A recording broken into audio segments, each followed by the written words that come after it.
welcome back to another segment of Anderson County Serves Here. Thanks to County Administrator Rusty Burns and our County Council for supporting the opportunity for you to know more about organizations in our community that are doing the work to help support individuals, children, families, seniors, and our veterans. We think that all of these people, every person in Anderson County is important, and being able to provide services and you knowing about them is an added advantage. Thank you for joining us today. I want to talk a little bit about something new at United Way. We've been around for nearly 77 years, and we were created to help the most vulnerable in our community. In fact, when United Way was established and the work started, the very first project was actually to help crippled children, some of the most vulnerable in our community. And over the years, we have continued to do that. But today I want to talk to you a little bit about ALICE. ALICE is asset limited, income constrained, employed. Basically, ALICE is the working poor. When we think of ALICE individuals and families are eligible for very little government assistance, and in some cases, no government assistance. They're working a job or multiple jobs just trying to make ends meet. What are we doing to help those in the community that fall into the ALICE category? I'm happy today to have United Way's Vice President of Community Impact, Alice Youngblood, with me.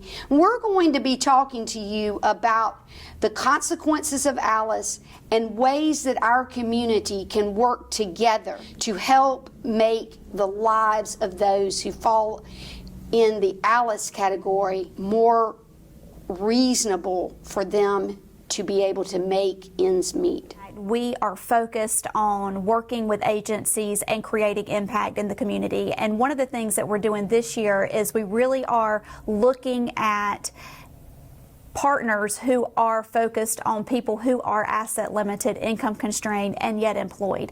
Many times we tend to focus on people who are at the federal poverty level and below, and that only is a certain segment of the community, when such a greater piece of it really is facing financial hardships that we need to elevate through partnerships so that we can undergird them in other ways, such as transportation, stable housing, child care, policy as it becomes relative to tax incentives.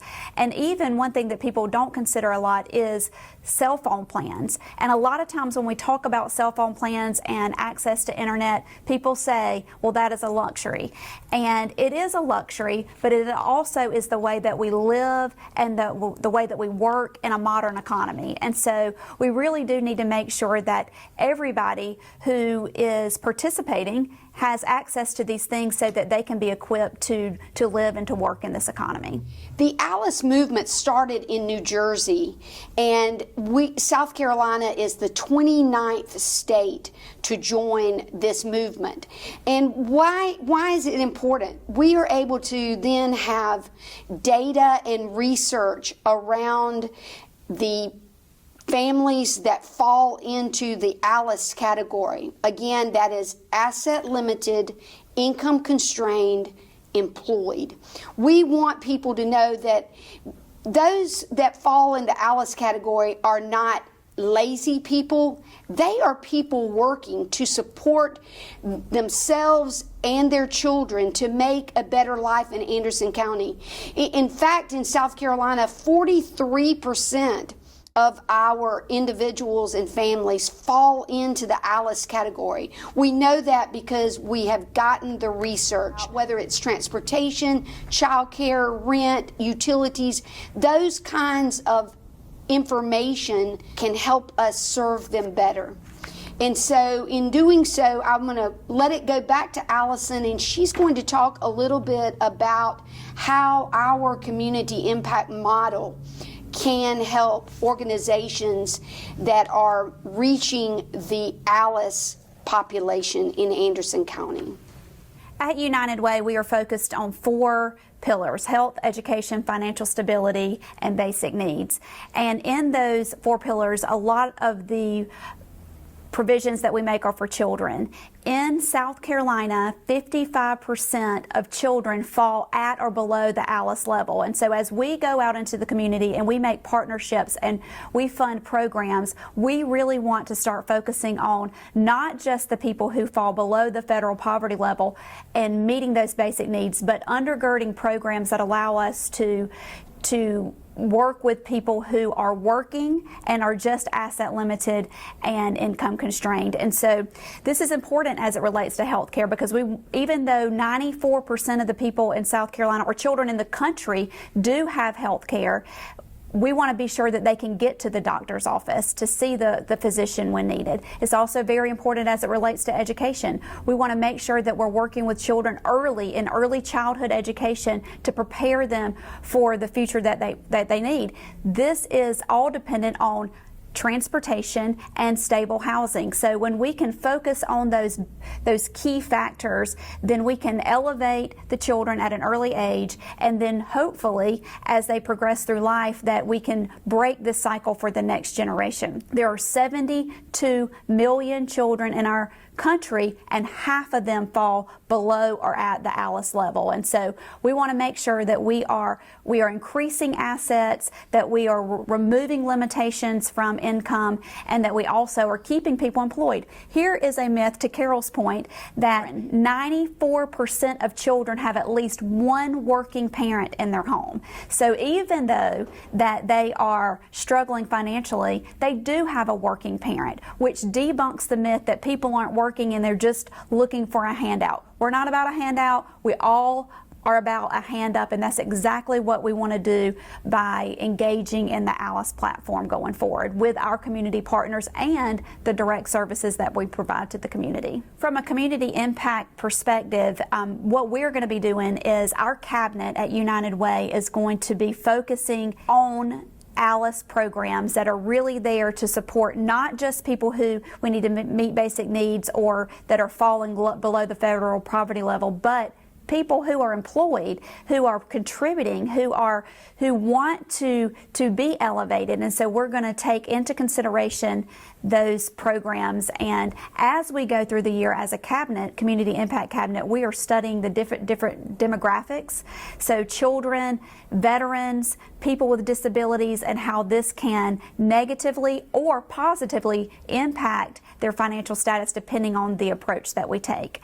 Additionally, we do have some direct services at United Way that we participate in that help to support and provide assets and resources to these families. One of those is Camp IROC.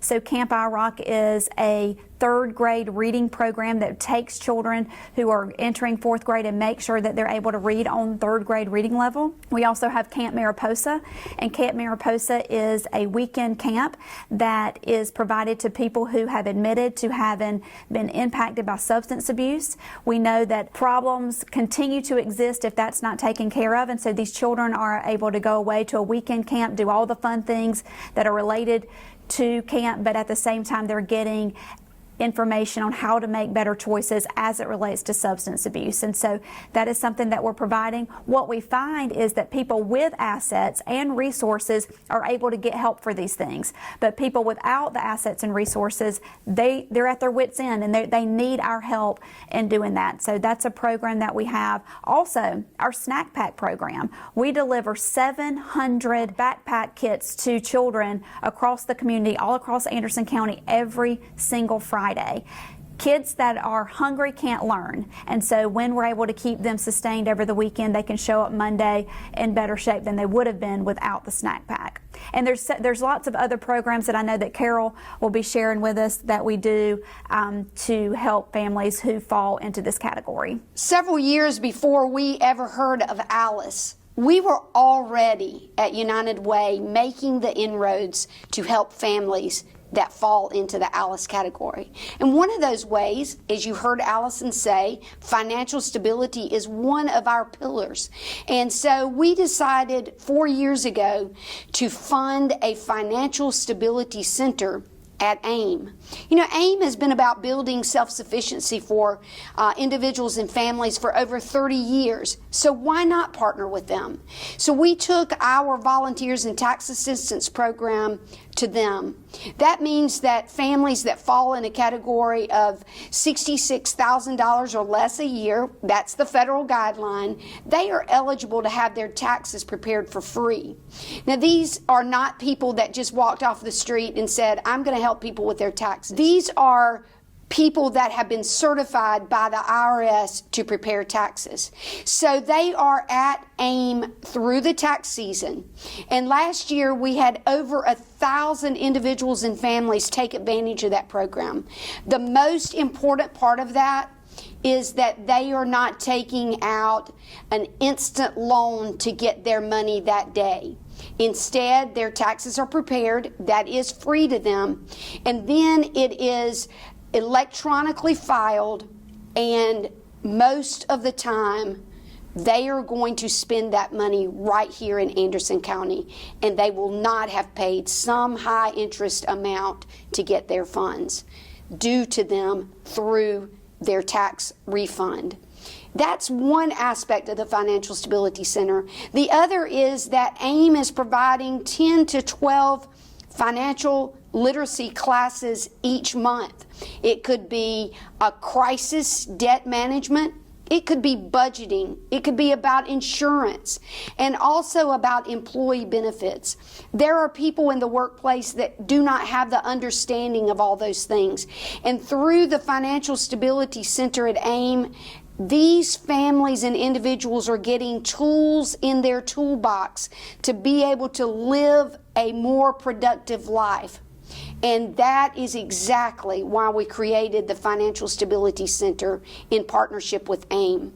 Now, that is just one aspect of something that we were already doing in working around families that fall into the ALICE category.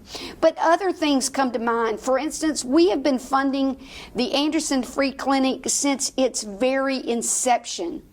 Those are people, in many cases, who are working but do not have health insurance. They cannot be on Medicaid, so they are falling through the crack, and the free clinic is there to help them. We intend to continue to support the free clinic for years to come. And then we also fund and partner with Rebuild Upstate. It is an organization that's helping to keep people in their homes so that they can have energy efficiency, they can have the pieces that they need, whether it's a new floor or it's grab bars, it's a ramp, it's repairs that these families cannot afford. Those are two examples, but we are going to be looking for other examples, other organizations that are meeting the needs of ALICE families, but not just nonprofit organizations. I automatically think about people who are working multiple jobs and they still can't make ends meet. What if we could share and partner with Tri-County Technical College to help them know more about educational certifications and other programs that can help them find better paying jobs? That is a partnership that becomes very important to those that fall in the ALICE category. And then businesses, what about items that Allison spoke of before? One was transportation. One of the greatest causes of homelessness is that people have something happen to their car.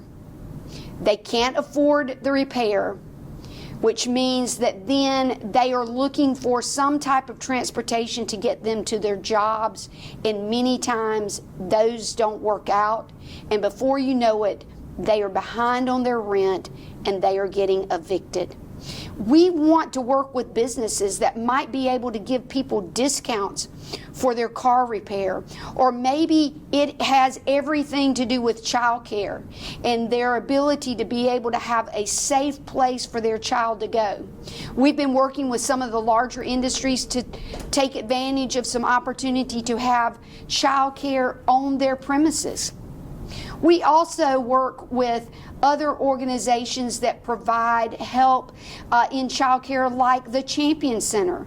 There are families that without the Champion Center, their child who has a special need would have nowhere to go, and they would not be able to work without that child care. We've been funding the Champion Center, formerly called DCEC, for as long as I can remember as a United Way. In fact, we fund the nurse that they have to have on their premises to serve the children they serve. Those are just a few examples, but we want to look for more.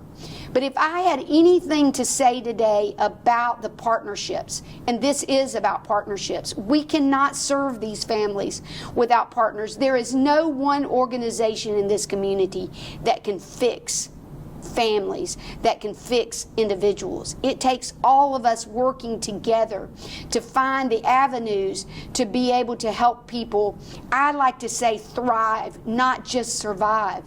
But one of the key partners that we must have is in the faith community. I've often said that if churches did what they need to do, we could put Washington out of business. And so I am hoping that as we discover more through the research and data coming out about Alice families, that we can create within the faith community the desire for people to want to mentor families, to want to offer the hand-ups, not the handouts, so that our children that Allison just spoke about, that they can thrive in their educational opportunities, and that we can keep individuals and families in their homes. It costs so much more to rehome someone or a family than it does to keep them in their homes. We're looking for partners. We're looking for other nonprofits. We're looking for the school districts. We're looking for people in the faith community. We're looking for businesses, and we're looking for people that work in the healthcare industry. If we all work together, we can help Alice families in our community thrive. If anything we've said today has piqued your interest about Alice, because we are just in the beginning stages, we have so much to learn and so many opportunities to uncover. But if it interests you, United Way is located at the corner of Murray Avenue and Greenville Street in downtown Anderson. Our phone number is 864-226-3438. Our website is unitedwayofanderson.org.